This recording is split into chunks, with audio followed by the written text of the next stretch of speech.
आप सभी को राधे राधे। एसएस बोर्ड में आपका स्वागत है। एक बार फिर से बोलिए राधे राधे। आज हम साइंस में, फिजिक्स में एक छोटा सा टॉपिक लाए हैं, उत्तल दर्पण और अवतल दर्पण। आइए उसके बारे में देखते हैं। अवतल दर्पण और उत्तल दर्पण। अवतल दर्पण और उत्तल दर्पण को, अवतल दर्पण को इंग्लिश में कॉनकेव मिरर कहते हैं। कॉनकेव मिरर कहते हैं। कॉनकेव मिरर कहते हैं। कॉनकेव मिरर कहते हैं। और उत्तल दर्पण को इंग्लिश में कॉन्वेक्स मिरर कहते हैं। कॉन्वेक्स मिरर कहते हैं। कॉन्वेक्स मिरर कहते हैं। ये तो हो गया इंग्लिश का नाम। अवतल दर्पण को कॉनकेव मिरर, उत्तल दर्पण को कॉन्वेक्स मिरर कहते हैं। इसका हिंदी का तो और अन्य नाम है। इसको देखिए, इसका अवतल दर्पण का इसको कहते हैं अभिसारी दर्पण। अभिसारी दर्पण।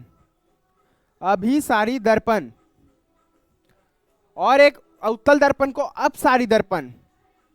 अपसारी दर्पण। अपसारी दर्पण।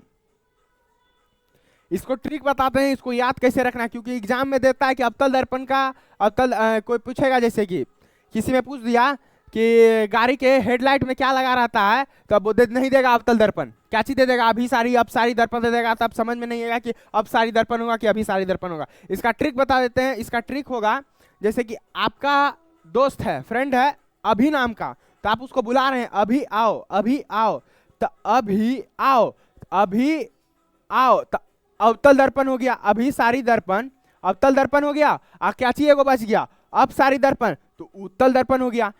उत्तल दर्पण हो गया, अपसारी दर्पण। एगो अभिसारी दर्पण अवतल दर्पण हो गया, तो उत्तल दर्पण हो गया अपसारी दर्पण। और इसका एक और अन्य नाम है, इसका नाम है नतोदर दर्पण। नतोदर नतोदर दर्पण। नतोदर दर्पण। और नतोदर के पहले बस ऊ लगा दीजिए, ऊ नतोदर दर्पण। ऊ नतोदर दर्पण। ऊ नतोदर दर्पण। ऊ नतोदर दर्पण। इसका भी ट्रिक है, क्या चीज, ऊ से उत्तल होता है, ऊ से उत्तल, ऊ से उत्तल, तो ऊ से हो गया ऊ नतोदर दर्पण। ऊ से उत्तल था, ऊ से ऊ नतोदर दर्पण। एगो क्या चीज बच गया, नतोदर, बच गया तो अवतल दर्पण में आ गया। ये हो गया इसका नाम कि अवतल दर्पण को कॉनकेव मिरर, उत्तल दर्पण को कॉन्वेक्स मिरर, और अवतल दर्पण को अभिसारी दर्पण, उत्तल दर्पण को अपसारी दर्पण, उत्तल दर्पण को ऊ नतोदर दर्पण, और अवतल दर्पण को नतोदर दर्पण। इसका ये यूजेस देखते हैं कि कहां कहां ये इस्तेमाल होता है।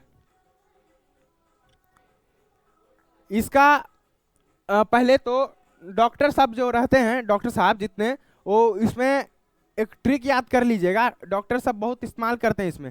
तो ई एन टी, ई से हो जाएगा ईयर यानी कि कान, कान।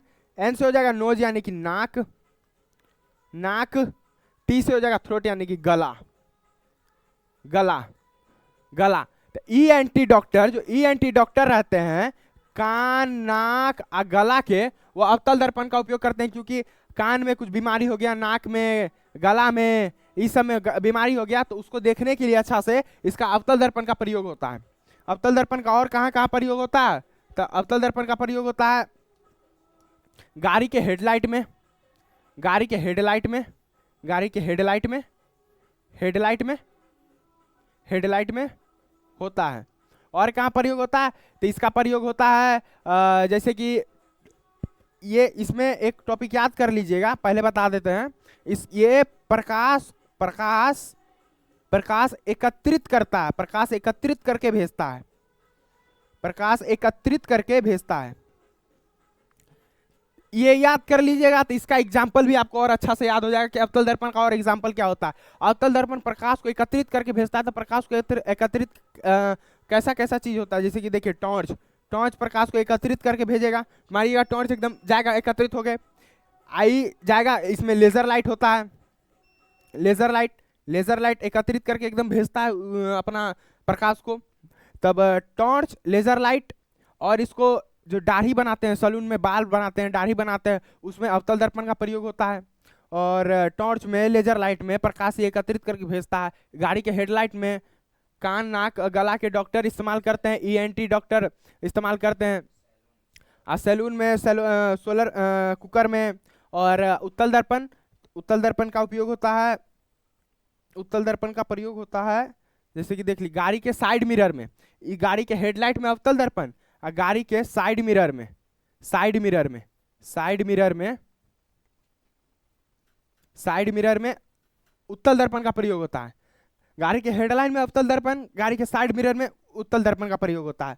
और कहाँ का प्रयोग होता है, तो इसका लालटेन में प्रयोग होता है, लालटेन, लालटेन, लालटेन, लालटेन में प्रयोग होता है। क्यों? क्योंकि ये अवतल दर्पण याद रख लीजिएगा कि प्रकाश को एकत्रित करके भेजता है, तो दूसरा ऑटोमेटिक याद हो गया कि उत्तल दर्पण प्रकाश को फैला देता है। अब प्रकाश को फैलाता है तब इसमें लालटेन, लालटेन में पढ़ते हैं तो लालटेन देखिए चारों तरफ प्रकाश फैला रहेगा। और कहाँ का प्रकाश फैलता है, तो ये चीज याद कर लीजिएगा कि प्रकाश एकत्रित करके भेजता है, ये फैला देता है। तो इस पे एग्जाम्पल अपने मन से बन सकता है इसमें, जैसे कि सड़क के किनारे जो वेपर लाइट लगा रहता है, लाइट लगा रहता है, लाइट, उसमें भी उत्तल दर्पण का प्रयोग होता है। लालटेन में भी उत्तल दर्पण का प्रयोग होता है क्योंकि वो एकदम रोशनी को फैला देता है। और यहाँ लाइट जो वेपर लाइट रहता है इसमें पीली कलर की रोशनी भी आती है, जो पीले कलर का रोशनी रहता है। और सड़क के किनारे जो पीली पट्टी लगी रहती है जो रात के टाइम पे चमकता है जब लाइट पड़ता है उसमें, तो उसमें क्या चीज मिला रहता है, तो उसमें कौन सा धातु मिला रहता है, तो सोडियम धातु उसमें मिला रहता है, तो उसका प्रयोग किया जाता है। और इसके साथ एक कॉमन इसमें सवाल भी आता है कि इसे याद रख लीजिएगा कि जैसे कौन सा धातु को चाकू से काट सकते हैं, तो सबको जानते हैं सोडियम को, तो सिर्फ सोडियम को नहीं चाकू से काटते हैं, इसके अलावा भी तो और है, सोडियम, पोटेशियम और लिथियम, सोडियम, पोटेशियम और लिथियम, सोडियम, पोटेशियम और लिथियम। इसमें लिथियम जो है ना सबसे हल्का धातु रहता है, इसका उपयोग बैटरी बनाने में, जो मोबाइल का बैटरी रहता है उसमें उपयोग किया जाता है। सोडियम, पोटेशियम, लिथियम को चाकू से काटा जा सकता है। और उत्तल दर्पण का प्रयोग सड़क के किनारे लाइट में किया जाता है, लालटेन में किया जाता है, साइड मिरर में किया जाता है। अवतल दर्पण का प्रयोग किया जाता है किसमें किसमें, ENT डॉक्टर इस्तेमाल करते हैं। ENT, ई से ईयर कान, एन से नोज नाक, टी से थ्रोट गला, ENT याद रख लीजिएगा। ENT डॉक्टर, तो ये तीनों डॉक्टर याद हो जाएंगे कि कान नाक है गला के डॉक्टर अवतल दर्पण का प्रयोग करते हैं। अवतल दर्पण का प्रयोग हेडलाइट में होता है, पर अवतल दर्पण प्रकाश को एकत्रित करके भेजता है। अवतल दर्पण का प्रयोग टॉर्च में होता है, अवतल दर्पण का प्रयोग टॉर्च में होता है। अवतल दर्पण का प्रयोग लेजर लाइट में होता है। अवतल दर्पण का प्रयोग सैलून में जो दाढ़ी बाल पढ़ाते हैं उसमें उपयोग होता है। अवतल दर्पण का प्रयोग सोलर कुकर में प्रयोग होता है, दूरबीन में प्रयोग होता है, मैग्नीफाइंग ग्लास में प्रयोग होता है, सब में अवतल दर्पण का प्रयोग होता है। क्यों? क्योंकि वो एकदम छोटा से छोटा चीज को बड़ा करके दिखाता है। डॉक्टर सब भी कान गला गला नाक के डॉक्टर जो देखते हैं अंदर के चीज को, कान के चीज को घाव हो गया है, कुछ हो गया है, बीमारी हो गया है, तो उसको देखने के लिए अवतल दर्पण का प्रयोग करते हैं। दूरबीन भी देखिएगा एकदम दूर तक का दिखाई देगा, यहाँ से एकदम बहुत दूर तक का दिखाई दे देगा।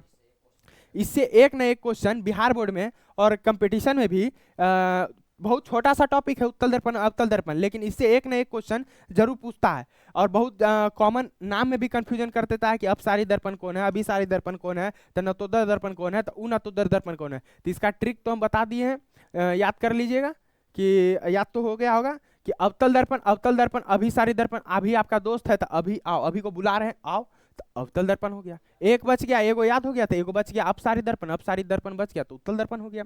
और दूसरा नाम है नतोदर दर्पण, तो उनतोदर दर्पण, तो उ से उत्तल तो उ से उनतोदर दर्पण, बच गया क्या, तो नतोदर दर्पण, तो अवतल दर्पण में इस्तेमाल हो जाएगा। और ENT डॉक्टर इस्तेमाल करते हैं, टॉर्च में होता है, लेजर लाइट में होता है, सलून में होता है, हजामत बनाने में होता है, दूरबीन में होता है, मैग्नीफाइंग ग्लास में होता है, सब में अवतल दर्पण का, सब में अवतल दर्पण का, सब में अवतल दर्पण का प्रयोग होता है। इसमें गाड़ी के साइड मिरर में होता है, लालटेन में होता है, प्रकाश को फैला देता है। जो सड़क के किनारे हेडलाइट लगा रहता है ना, सॉरी, सड़क के किनारे जो वेपर लाइट लगा रहता है ना, उसमें प्रयोग होता है उत्तल दर्पण का, उसमें प्रयोग होता है उत्तल दर्पण का। और उसमें प्रयोग होता है उत्तल दर्पण का। और जो सड़क के किनारे जो पीली कलर की रोशनी आता है, और फिर सड़क के किनारे जो पीला कलर का पट्टी है उसमें सोडियम धातु का प्रयोग किया जाता है। सोडियम को चाकू से काटा जा सकता है। सोडियम, पोटेशियम और लिथियम को चाकू से, सिर्फ सोडियम को नहीं, सोडियम, पोटेशियम, लिथियम को चाकू से काटा जा सकता है। सोडियम को मिट्टी के तेल में रखते हैं, फास्फोरस को जल में रखते हैं। जल, इसमें भी श्वेत फास्फोरस को जल में रखा जाता है। अब फास्फोरस से हड्डी जो है, कैल्शियम और फास्फोरस के मिलने से हड्डी का निर्माण होता है। अब माचिस के तिल्ली में जो रहता है वो लाल फास्फोरस रहता है, का इस्तेमाल किया जाता है। और हड्डी में फास्फोरस, श्वेत फास्फोरस और कैल्शियम का प्रयोग किया जाता है। आज हम यही छोटा सा उत्तल दर्पण और अवतल दर्पण छोटा सा टॉपिक लाए थे। राधे, तब तक के लिए राधे राधे। ऐसे ही हम छोटा टॉपिक लाते रहेंगे जो आपके एग्जाम में महत्वपूर्ण रहेगा, जो जिससे एक ना एक, दो या तीन क्वेश्चन जरूर पूछा जाएगा। तब तक के लिए राधे राधे, मिलते हैं नेक्स्ट वीडियो में। यह मेरा पहला वीडियो है। अगर कभी कहीं कुछ शब्द में मिस्टेक हो गया होगा तो इसको सुधारने के लिए सुधारने का कोशिश करेंगे। तब तक के लिए राधे राधे।